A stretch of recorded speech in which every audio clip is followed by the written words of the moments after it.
dulu. Kalau memang kala itu memang kita harus menyampaikan sebuah materi dan itu kita tidak capable di bidang materi tersebut, kita boleh menolak.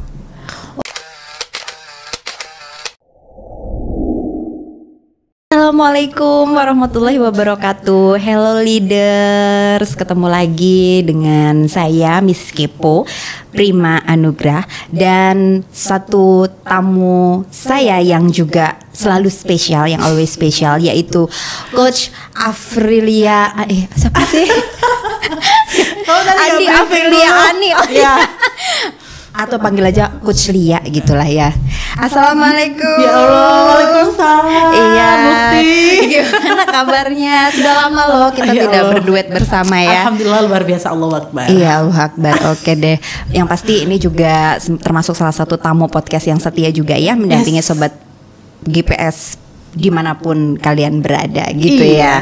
Oke. Jadi aku tuh kalau ngelihat tamu di depan saya itu kan bawaannya, iya, yang cuma ada siapapun tamu yang ada di sini itu bawaannya saya itu selalu ingin bertanya-tanya gitu loh. Saya tuh selalu ting langsung bertanya-tanya gitu loh. Ini kan kabarnya juga kan kemarin deket-deket ini kan udah ada personal coaching juga kan ya, personal coaching, terus habis itu trainer juga, in-house training gitu kan. Nah, yang aku pengen tanya gitu ya, ini kan bertanya-tanya ya kan, yang aku pengen tanya tuh. Kamu nanya? Loh kan, kemarin tuh tamu saya juga begitu, ada yang begitu. Kayaknya kita sefrekuensi gitu ya. Mau saya keluarin tapi, Anda nggak mau kan? Jadi yang berikutnya, oke. Jangan memancing saya di bulan Ramadan ini ya. Oke. And then saya tuh pengen tahu gitu loh, kan masing-masing orang itu kan ininya beda-beda lah ya gitu. Cara-cara untuk bisa perform dengan baik ya, atau menampilkan performa yang terbaik itu kan masing-masing public speaker, masing-masing leader itu kan beda-beda gitu. Nah, ini aku pengen tanya menurut versi Coach Lia gitu ya. Selama ini ya personal coaching, in-house training dan lain-lain itu, persoalan utamanya, persoalan yang paling utama, yang sangat krusial, yang selalu aja, bukan selalu sih, maksudnya kebanyakan, sebagian besar itu keluhannya di apa? Oke, kalau kita bicara tentang public speaking dan kebanyakan memang leader-leader ini walaupun memang mereka juga masih posisinya sudah cukup ini ya, misalkan di level top management kadang itu malah memang kalau product knowledge lancar dan sebagainya, malah yang paling banyak itu tahu nggak Kak Prim? Mengatasi grogi masih itu menjadi poin utama. Masih itu grogi, nervous, takut loh. Sebenarnya mereka kenapa sih? Maksudnya pemicunya apa gitu ya? Padahal kalau untuk masalah product knowledge itu kan memang sudah ini ya, mereka sudah udah ada pegangan tangan dia product knowledge ya kan. Cuma ternyata mereka ini adalah poor preparationnya. Iya, jadi preparationnya itu kurang malahan. Jadi ketika memang mereka dadakan atau paling atau dadakan atau misalnya juga dia tidak mengetahui audiensnya itu bagaimana, siapa saja, terus apa yang mau disampaikan itu. Gitu. Jadi yang terakhir kemarin yang waktu personal coaching pun sama, karena beliaunya sebenarnya sudah ini ya, levelnya sebenarnya sudah jadi pimpinan nih sebenarnya. Cuma masalahnya di grogi. Udah sering perform atau jarang? Ada sebagian yang sering perform, ada sebagian yang enggak. Tapi masih nervous. Iya, tapi grogi. Kadang leader itu kan memang berawal mungkin awalnya dari staff kan kayak gitu kan. Akhirnya jadi nih kepala nih. Akhirnya mereka harus mau tidak mau dituntut untuk speech, untuk memimpin sebuah rapat dan sebagainya. Malah mereka ini yang jadi utamanya itu adalah di grogi atau nervous. Padahal beliaunya itu sudah paham nih apa yang mau disampaikan, cuman untuk ngomongin loh, dia itu juga masih materinya apa, ini apa, tiba-tiba blank gitu. Masih ya, permasalahan nervous, grogi itu masih menjadi masalah yang paling utama yang dialami oleh mereka paling banyak sejauh ini gitu. Ngomongin soal poor preparation tadi, poor preparation itu kan, kalau menurut Mbak Lia sendiri, Mbak aja ya aku manggilnya ya, Coach Lia, Mbak Lia aja aku manggilnya ya. Oke, fix. Mbak Lia, coach Mbak Lia, ya pokoknya bebas lah ya Mbak Lia. Kalau menurut Mbak Lia poor preparation itu sebetulnya bisa nggak sih disiasati lebih dalam atau lebih jauh gitu, karena kan persoalannya sebetulnya itu aja, maksudnya yang paling sering kan itu aja, otomatis kan harus ada cara gitu yang bener-bener mantep gitu loh, cara yang memang harus benar-benar menjadi concern gitu sebagai seorang public speaking. Dan apa yang Mbak Lia ya advice-nya apa? Iya, advice-nya itu apa? Ya, jadi mungkin untuk teman-teman JPS yang di rumah leader pun ya kan, memang untuk kita mau public speaking untuk menyampaikan sebuah ide ataupun gagasan itu memang perlu harus ada yang harus dipersiapkan. Ya, sepakat kalau itu. Ya kan? Nah, apa aja yang perlu dipersiapkan? Satu, yang jelas adalah tentang materi yang akan mau disampaikan apa. Materi, Kita juga harus tahu yang namanya audiensnya itu siapa saja. Riset audiens. Ya, kan nggak mungkin kakak kalau kita ini adalah teman-teman SMA sama bapak ibu yang memang ini ya para leader, supervisor dan sebagainya itu udah beda. Treatmentnya udah beda. Penyampaian komunikasinya juga otomatis beda kan kayak gitu. Terus? Nah kemudian kita juga harus tahu nih yang datang siapa saja. Oh, yang hadir siapa aja. Sehingga nanti akan akan mempengaruhi ketika kita di sapaan. Oh, oke. Kita kan di speech itu, ya kan? Karena kalau kita ngomongin speech itu kan pasti kita ada yang namanya opening, ada body sama closing, kan kayak gitu.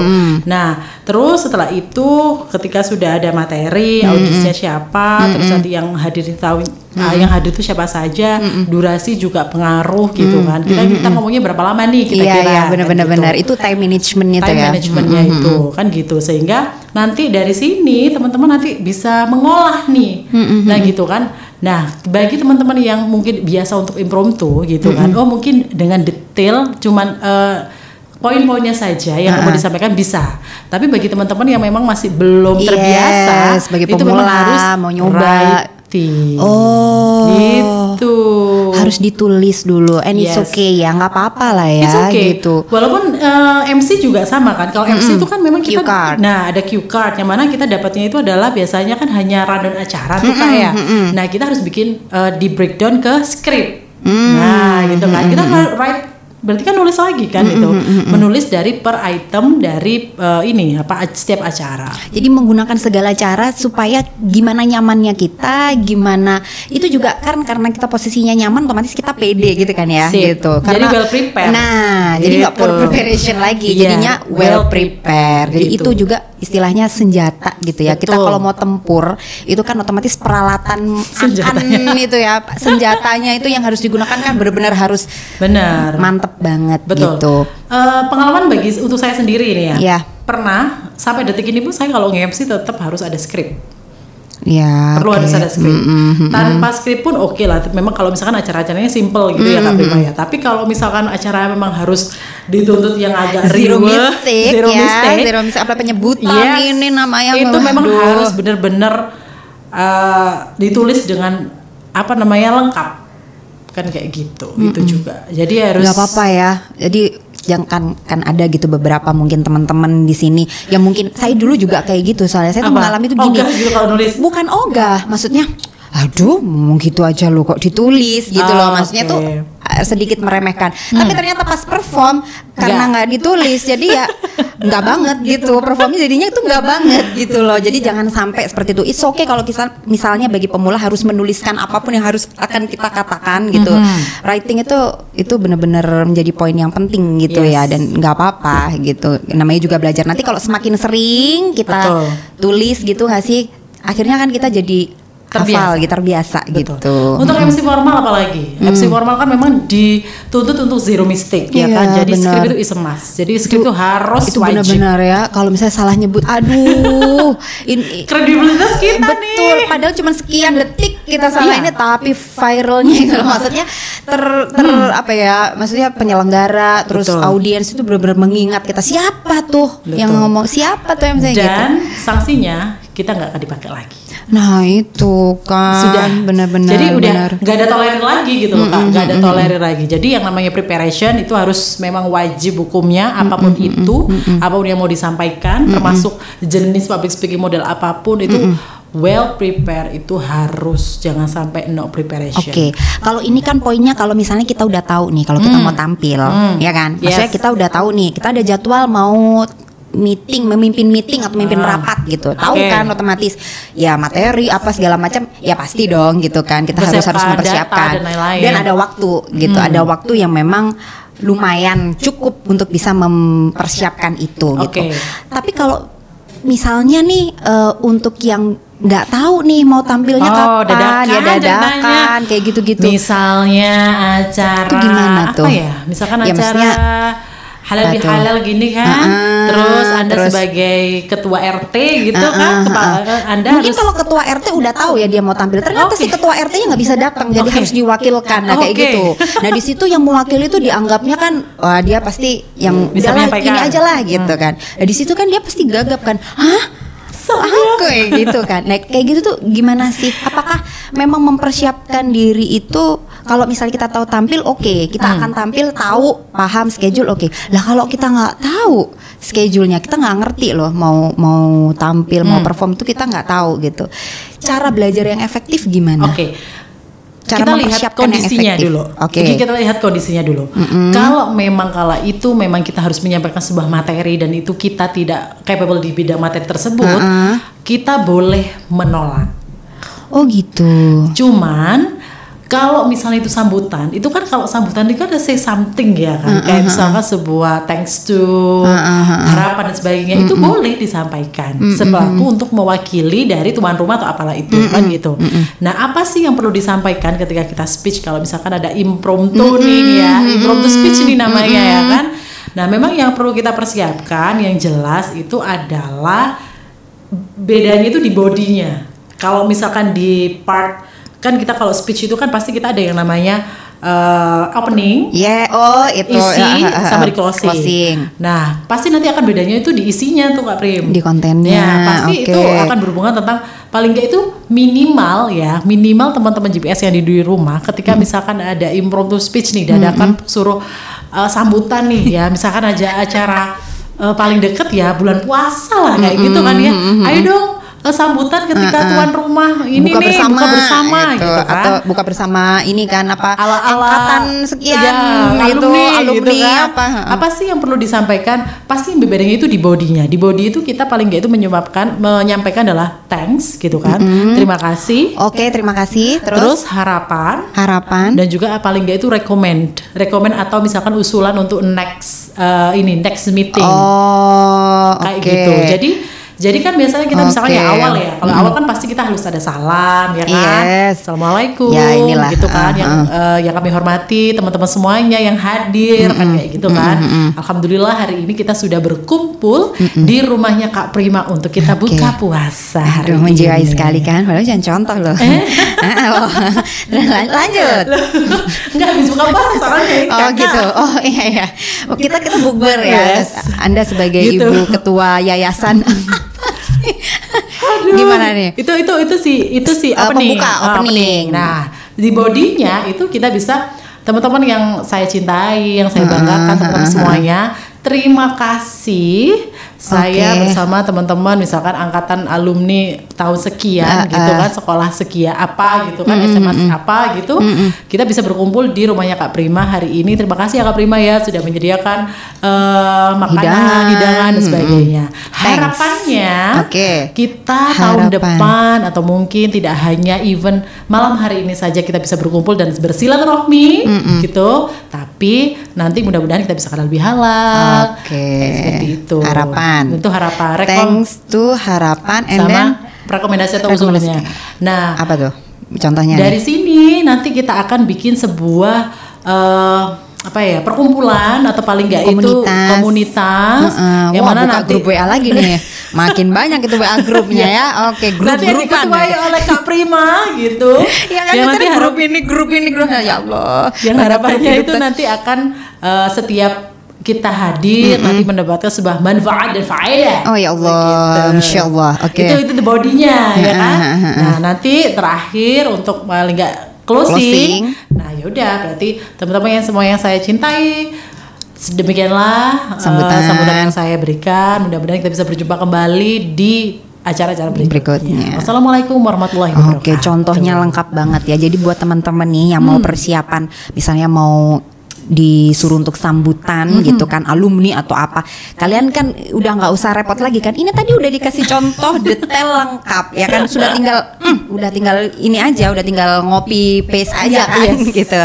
Jadi gitu ya. Body berarti bedanya di bodinya aja. Jadi poinnya tadi adalah thanks, harapan, paling nggak itu rekomendasi atau paling nggak usul untuk next event. Oke. Gitu aja udah bisa ngomong ya kita sebenarnya. Materi udah ada ya gitu. Jadi kalau bingung misalnya aku mau ngomong apa ya, ya pokoknya 3 poin ini aja dulu. Iya. Gitu ya, 3 poin ini aja dulu. Oke. Apapun acaranya bisa. Terus itu kan misalnya gini nih, boleh nggak sih sebenarnya kita berlatih tanpa, maksudnya tetap meskipun kita nggak tahu ya mau tampil atau enggak, mau akan perform atau enggak, kita tetap latihan gitu loh. Jadi itu setuju nggak kalau misalnya Mbak Lia itu kita tetap persiapan gitu, kita tetap belajar, kita tetap ngomong, kita tetap ya maksudnya belajar untuk nambah referensi dengan membaca mungkin gitu, atau mungkin kita menggali pengalaman teman atau pengalaman sendiri gitu. Itu bisa ya, jadi biar kita selalu siap setiap waktu gitu loh, karena kan siap ada senjata kan kita mau tempur kan senjatanya memang harus benar-benar dipersiapkan sedemikian rupa. Gitu. Improv to speech itu memang ini ya berhubungan tentang, kalau kita di kelas improv to speech itu ada yang namanya connecting the dot itu tadi. Connecting the dot. Connecting the dot. Yes, jadi mengkoneksikan apa aja yang ada di mind kita ini, termasuk jadi referensi apapun itu gitu. Termasuk itu experience orang lain, experience diri sendiri, buku, news, terus apapun itu, bacaan, apapun itu, film dan lain-lain. Yes, maka kan memang kita itu pasti secara pribadi loh, misalkan nggak prima ya. Kalau misalkan berbicara sama orang yang memang hobi membaca, itu kan akan beda. Iya sih, ya kan? Karena satu, vocabnya dia banyak. Iya betul. Ya kan, sudut pandang dia ketika menyampaikan segala sesuatu ataupun melihat sesuatu itu pasti berbeda, ya kan. Jadi bukan yang tok kosong nyari bunyinya, ya betul. Kan? Tapi ada dasarnya, ada isinya, betul. Dan valid gitu loh. Iya, jadi dan ngalor ngidul gitu ya. Ngalor ngidul dan akhirnya nggak ini loh, kita nggak akan kehabisan bahan materi karena referensi kita sudah banyak dan cukup ya. Gitu. So kalau disuruh maju, disuruh ini ya it's okay gitu, karena kan udah punya bekal yang kuat dari situ. Betul. Gitu. Dan bekal itu pun kita nggak hanya sekedar kita harus duduk rapi, kita harus belajar, enggak juga ya, enggak juga. Kita buka buku tuh dengan bertemu dengan siapapun itu bisa experience orang lain kan, itu frame of reference-nya itu juga termasuk salah satu bentuk belajar juga. Betul. Gitu. Dan juga ini ya misalkan ada info-info atau paling nggak itu yang di news letter dan sebagainya, itu kan juga bisa. Jadi sebenarnya sumber referensi itu banyak hari ya. Gini gitu loh. Jadi kalau misalnya masih ada yang bilang, terus aku harus ngomong apa, itu sebenarnya udah nggak ini lagi ya, karena sumbernya udah banyak banget dan bisa diakses dengan mudah. Yes. Beda dengan zaman lo. Ya betul. Beda kan dengan zaman kita dahulu gitu ya, yang harus perjuangan banget koran kan. Iya kan. Sekarang gak sih? Iya bener. Ketahuan gak sih umurnya berapa? Kira generasi apa? 90-an. Iyalah, jadi kita trainer 90-an begitu. Jangan dong, kepo banget. Jadi itu ya teman-teman, tidak perlu takut untuk kehabisan materi, kehabisan bahan, karena memang persiapannya tuh gak perlu ketika tampil baru persiapan. Kalaupun kita memang gak tampil, memang gak tahu apakah kita tampil atau enggak, cari aja dulu, belajar aja dulu gitu ya. Maksudnya cari aja sumber dan cara belajar, untuk mencari sumber belajar itu nggak cuman dengan diem diri, baca, duduk, sekolah gitu kan? Nggak juga gitu, tapi bisa menggali pengalaman dari orang lain, bertemu dengan teman, dan juga itu tadi kita bisa berselancar dengan mudah itu tadi ya melalui media sosial misalnya gitu. Asalkan jangan hoax ya, pilihlah bisa. Yang memang informasi-informasi itu memang benar-benar valid gitu. Harus dipastikan dulu, jangan sampai kita ngomong yang diomongin ternyata itu adalah salah, hoax dan lain-lain gitu. Jangan sampai. Jadi kita benar-benar harus, nah itu juga bagian dari belajar, harus teliti dulu. Gitu. Betul sekali. Gitu. Seperti kalau itu ya Mbak Lia. Sendiri nih, nah Pak Prima ini juga host di podcast ya kan. Saya boleh tanya nggak sih? Apa? Ada ide-ide pertanyaan-pertanyaan kayak gitu kan juga harus belajar juga dong Kak. Iya, ya itu tadi, karena saya kan ngikutin Gen Z. Meskipun saya Gen titik, tapi saya juga akan berusaha untuk ngikutin gitu Gen Z itu Terus sekarang kan udah kayak gini guys, jadi ngapain sih harus? Atau mungkin karena sudah jadi Miss Kepo gitu ya, jadi Anda itu ngepoin orang gitu ya. Itu luar biasa Iya, gitu. Iya.